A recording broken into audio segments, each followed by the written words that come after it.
What's up, Jack Factory Army? It's Big Mo here again with another training video for you guys.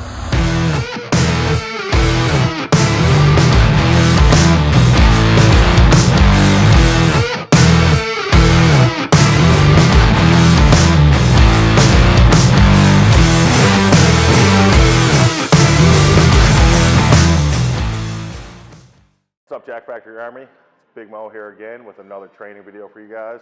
So today we're going to do a bodybuilding shoulder workout. To start a shoulder workout, I always start with rear delts for a couple reasons. One, it's a good safe way to warm up your shoulder girdle, so when you move on to your presses or other heavier movements, you're good to go, you're not risking injury. Also, when you train rear delts, it's going to bring you back your shoulders a little bit once those muscles tighten up and get some blood flow in them. So by bringing our shoulders back, it's going to put us in a better position to do our presses. As well as rear delts are often a muscle that people neglect because they always save it for the end of their shoulder workout. So that's another reason why I like to do it first, so it gets the attention that it needs. So if your rear delts are lacking, put them first in your workout instead of last. To start, we got Sheldon here again helping us out today. So we're going to start with a bent over rear delt dumbbell fly. So go ahead. So Sheldon's using a weight he can control. We're going for high rep sets here. So we're going for about 3 to 4 sets, 12 to 15 reps. The focus is to keep on his rear delt, not turn it into a row, keep it a fly. Really just trying to get blood in the rear delt.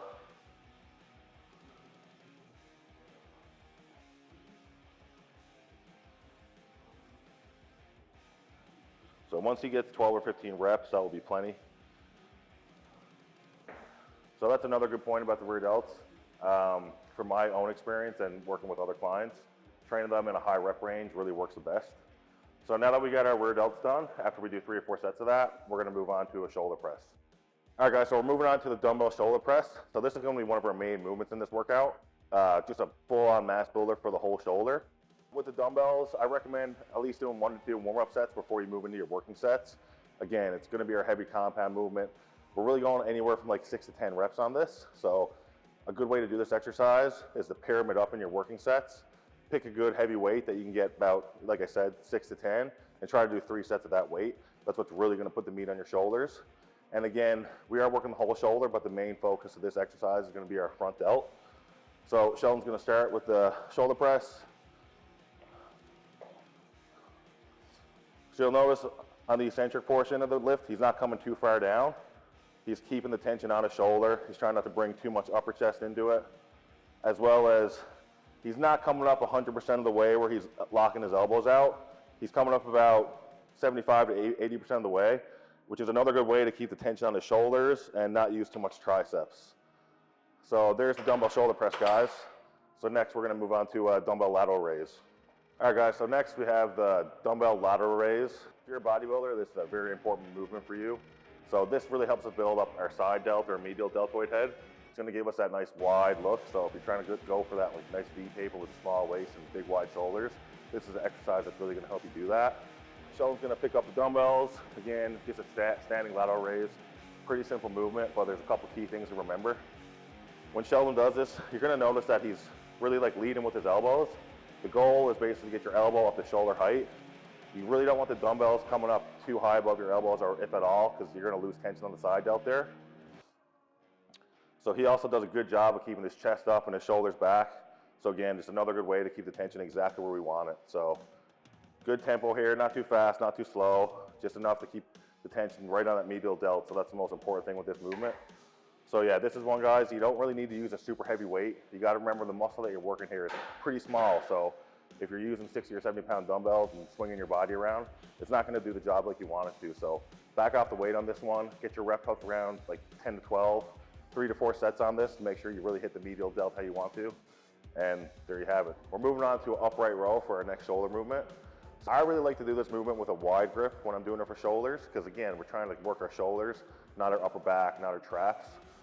We're focused on pulling up with our elbows. We want to try to get our elbows to our ears. That's a good mental cue for you on this one, while maintaining a wide grip. So we're going to start, Sheldon's going to go ahead.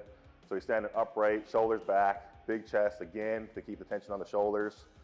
He's trying to get those elbows up nice and high. That's what's going to allow us to work our medial delt. On this one, we want about, again, 3 to 4 sets is good. Probably in the 10 to 12 rep range will be plenty on this one. Again, we're still hitting the medial delt, and we just hit those with side raises, so upright row is a good way to finish it off. Again, like, you're gonna get in your side raises and your medial delt's gonna get tired from doing those, but I like this as a finisher for the medial delt because you get a little bit of help from your bicep to get that weight up, and it's just gonna put a little bit of extra work on the medial delt, so that's upright row for you guys. To finish off shoulders, we got a dumbbell alternating front raise. So great way to finish off and isolate the anterior delt. Like I said before, we hit that pretty hard with the shoulder press. We've had a couple exercises in between, so this is a good exercise to finish that off. So Sheldon's gonna start. We're gonna get a set of 20, so 10 each arm because we're alternating. The idea, one thing to keep in mind when you're doing this is not only are you lifting the dumbbell up, you're gonna come across your body just a little bit, just to add a little bit more range of motion onto the anterior delt, get a full contraction on it.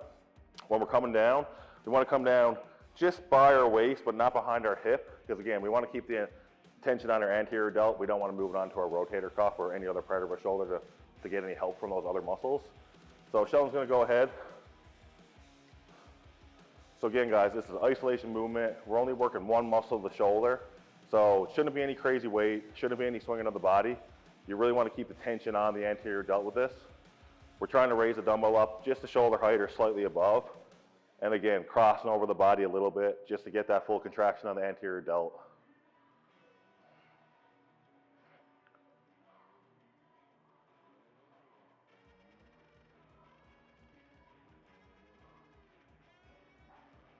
A couple things to keep in mind about training shoulders is that it isn't a huge muscle group.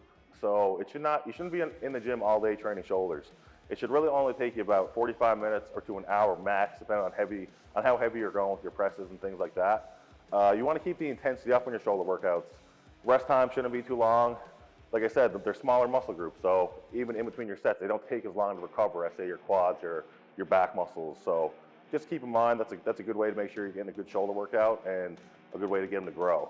So I hope you guys enjoyed that. Stay tuned for more videos coming your way.